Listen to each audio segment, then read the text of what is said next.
Hi, this is RJ with Single Dad, and I have been asked to write a top 10 list for a local newspaper. And the topic they asked me to write was the top 10 things every newbie single dad should know. And here's my list. Number 1, don't be afraid to ask for help. And every single dad going through this transition learns that the hard way, but you have a huge network of family, friends, and relatives that are there to offer their help. So don't be afraid to ask for help. I wrote for number 2 is get your facts. And getting your facts means, do you know your child's social security number, health insurance ID number, a physician's name and number? I think the use of a cell phone is ideal to code that information in and develop your own password. For example, I entered my children's social security numbers backwards, so I have that information handy. It also helps to have a buddy system. Finding another single parent or another child in your kid's class that you exchange phone numbers in case of emergency pickups, and registering that information with the school is very important. So I think that getting your facts and having a good backup plan is key. Number 3, educate. Do your kids know your cell number? I think that's very important to educate them in knowing your cell number in case they need to contact you and they're at school or they're at an event that they need to be in touch with you.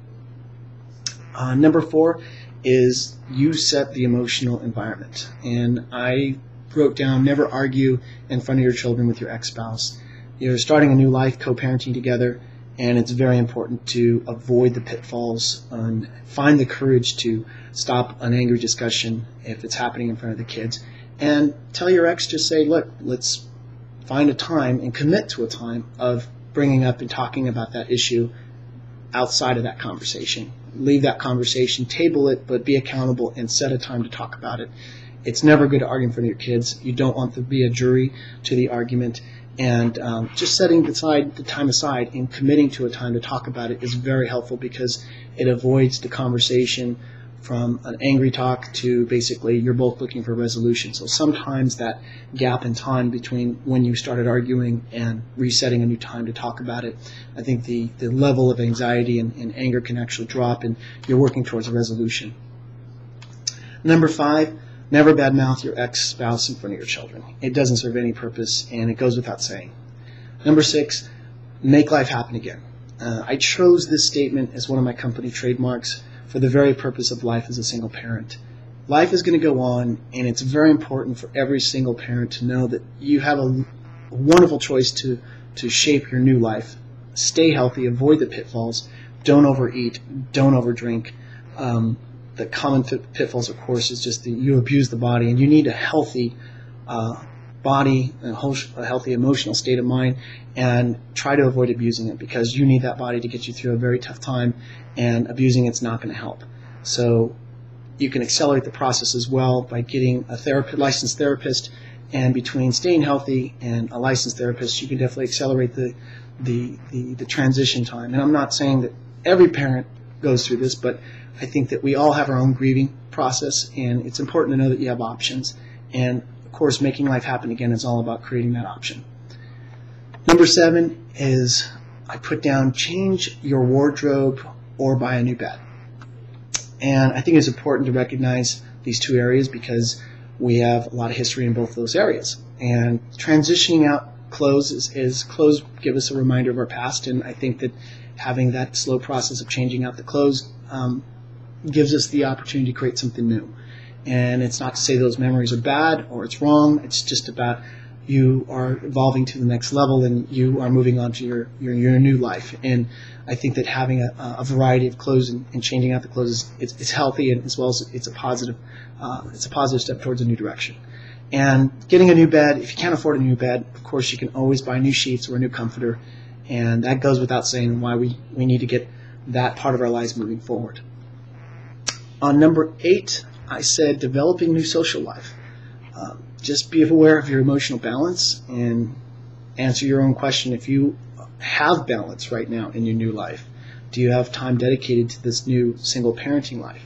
How about your career? How about your family and friends? Those are 3 very important categories that you've adjusted to, and making sure that you have balance in those 3 categories is important before you start the next category, which is your new social life.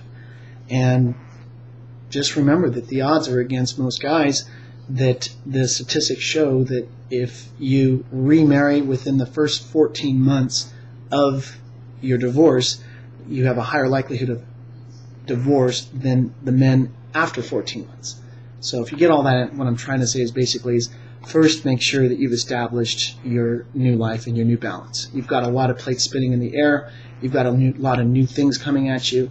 You're maintaining your career. You're creating this new relationship with your children, and you're developing new friendships. It's perfectly okay. I don't condone either activity, but I think it's important just to know your balance and know your limitations, of course.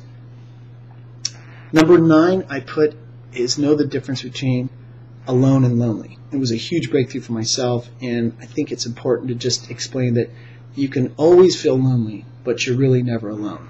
And when you have those times when you are not with your kids and you have that downtime, it's okay to feel the loneliness of not having your kids, but just know that you're never alone. There's a great network of friends and family that you have that you just haven't tapped into, and that's going back to the lesson number 1 is don't be afraid to ask for help.